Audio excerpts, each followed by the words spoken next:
But I think similarly, believing that there are things that are bigger than that, like God, is also just sort of a really grounding thing for me. The more you sort of study the Bible or the Torah or whatever, I mean, there is like just a lot of wisdom in it, in terms of how to live your life, how to think about creation and building. I mean, no matter what you're doing, no matter how kind of modern or technological it is, I just think that there are interesting lessons. It's really kind of meaningful to me. It's like at the beginning of the Torah and Genesis, most of like the Bible is basically rules for how to live your life, but it starts with, it's like, why does it start in this place of talking about the creation?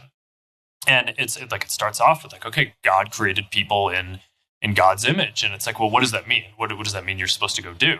It starts off talking about creation, right? It's like, okay, how God created all this stuff. It's like, yeah, I think that there's like a real interpretation in that is kind of personal to me, which is like a lot of what we are here to do is create good things in the world. So, I mean, I was raised Jewish, and I think I don't know, I'd say from the time I went to college or so, maybe I wasn't as focused on it.